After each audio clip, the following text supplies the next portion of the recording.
बिस्मिल्लाहिर्रहमानिर्रहीम। अस्सलाम वालेकुम। पाक राइजिंग न्यूज़ के साथ में हुसैन हुसैन। चलते हैं खबरों की जानिब। शहरियों की हिफाजत तरजीह। हालिया दहशतगर्द हमलों के बाद बड़ी कार्रवाई की अतात आर्डर। वफाकी वज़ीर इत्तलात अतात आर्डर ने कहा है कि पाकिस्तान अमन का ख्वाह है, ताहम शहरियों की हिफाजत अव्वलीन तरजीह है। वफाकी वज़ीर इत्तलात अतात आर्डर ने एक्स पर बयान में कहा कि शहरियों की जान माल के तहफ़्फ़ुज़ पर किसी किस्म का समझौता नहीं किया जाएगा।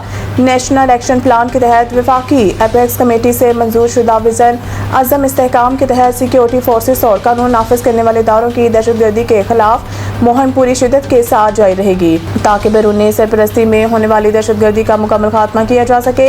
अतात आर्डर ने कहा है कि हालिया दिनों में पाकिस्तान के अंदर खैबर पख्तूनख्वा, बलूचिस्तान और पाकिस्तान रेंजर्स सिंध कैंप कराची पर मासूम शहरियों को निशाना बनाने वाले मुतअद्दिद दहशतगर्द हमलों के बाद सिक्योरिटी फोर्सेस ने पाक अफगान सरहद के साथ एक मुनज़्ज़म इंटेलिजेंस पर मबनी ज़मीनी ऑपरेशन किया। उन्होंने कहा कि सरहदी इलाके में दहशतगर्दों के ठिकानों और महफूज पनाहगाहों पर इंतहाई दुरुस्त और महदूद नौइयत की कार्रवाइयाँ की गई।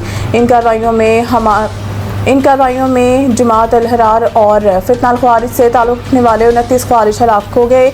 वफाकी वज़ीर इत्तलात ने बताया कि 28 जून 2026 को सिक्योरिटी फोर्सेस ने ज़िला बाजोर में खैबर पख्तूनख्वा में पाकिस्तान अफगानिस्तान सरहद के करीब दहशतगर्दों के एक गिरोह के खिलाफ इंटेलिजेंस पर मबनी ऑपरेशन किया। मेरा ताल्लुक अफगानिस्तान से है और वहीं से ट्रेनिंग ली। कराची में रेंजर्स कैंप पर हमले में गिरफ्तार दहशतगर्द के इंकशाफात। कराची में सिंध रेंजर्स के कैंप पर हमले में मुलव्वस दहशतगर्द तंजीम जमात अल अहरार के गिरफ्तार जख्मी दहशतगर्द ने इतराफ़ किया है कि वो अफगानिस्तान के इलाके जलालाबाद से आया है। गिरफ्तार दहशतगर्द ने बताया कि इसका नाम उस्मान अली है और इसके साथ 3 और साथी भी थे, जिनके नाम अब्दुल हादी, जनान और उमर फारूक थे। गिरफ्तार दहशतगर्द ने बताया कि दहशतगर्द जनान ने पाकिस्तान रेंजर्स के कैंप पर बम फेंका था। इसका कहना था कि हम लोग 7 दिन कबल पाकिस्तान में बाजोर के रिहायशी अब्दुल हादी के पास आए थे। दहशतगर्द अब्दुल हादी मारा जा चुका है। गिरफ्तार दहशतगर्द ने बताया है कि हमें ज़ेर तामीर अमानत में रखा गया था। हमले में इस्तेमाल होने वाला असला अब्दुल हादी वज़ीरिस्तान से लाया था। मैं जब भाग रहा था तो मुझे गोली लग गई और वहीं गिर गया। दहशतगर्द उस्मान के मुताबिक अब्दुल हादी सब जानता था, वो पहले भी यहाँ आया था। पहले हमें फ़ौज और रेंजर्स में फ़र्क मालूम नहीं था। यहाँ आकर रेंजर से वाकिफ़ हुए और हमें बताया गया है कि ये सब काफिर हैं। दहशतगर्द के बयान पर दिफाही और सिक्योरिटी माहिरीन का कहना है कि दहशतगर्द के ये एतराफ़ात इस बात की निशानदेही करते हैं कि बुरी अफगान तालिबान हुकूमत के दौर में अफगानिस्तान की सरजमीन ऐसे दहशतगर्द अनासर की पनाहगाह के तौर पर इस्तेमाल हो रही है जो पाकिस्तान के खिलाफ हमलों में मुलव्वस हैं।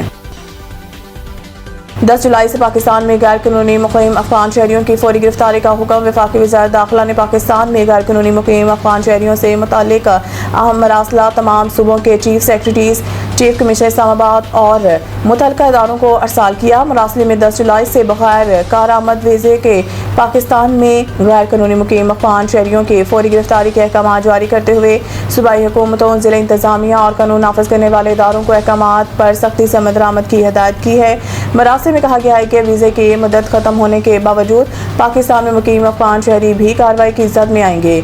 वज़ारत दाखिला के मरासले में मुतल्लिक़ा हुक्काम को गैर कानूनी गैर मुल्कियों की वतन वापसी के मंसूबे पर मौसर अमल दरामद यकीनी बनाने की हिदायत करते हुए कहा गया है कि 11 जुलाई से रोज़ाना की बुनियाद पर कार्रवाई की रिपोर्ट वज़ारत दाखिला को भिजवाई जाए।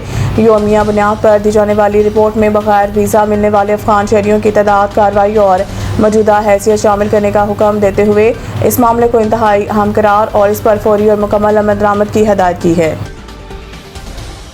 ईरान अमेरिका ने एक दूसरे पर हमले रोकने कतर में मुज़ाकरात पर इत्तफाक कर लिया। एक सीनियर अमरीकी अहदेदार का हवाला देते हुए अमरीकी न्यूज़ वेबसाइट ने कहा है कि अमेरिका और ईरान ने एक दूसरे पर हमले रोकने पर इत्तफाक कर लिया और दोनों मालिक ने इस हफ्ते कतर में मुज़ाकरात करने का भी फैसला किया। रिपोर्ट के मुताबिक अमेरिका और ईरान आबनाए हुर्मज़ की तनाज़ा को हल करने के लिए मंगल को कतर के दारुल हुकूमत दोहा में मुलाकात करने पर राज़ी होंगे हैं। अमरीकी अहदेदार के मुताबिक दोहा में मुलाकात के दौरान आबनाए हुर्मज़ से मुतल्लिक़ तनाज़ा और दीगर अहम अमूर पर बातचीत की जाएगी। इससे पहले आला ईरानी अहदेदार का कहना था कि हालिया अमरीकी हमलों और मुफाहमत की याददाश्त की शराइत के खिलाफ वर्जी पर ईरान ने इतवार को होने वाली तकनीकी मुज़ाकरात में हिस्सा नहीं लिया था। ख्याल रहे कि दोनों मालिक के दरमियान जंग बंदी को 11 रोज़ हुए हैं, ताहम दोनों जानिब से दोबारा हमलों के बायस जंग बंदी गैर यकीनी सूरत हाल का शिकार हो गई थी।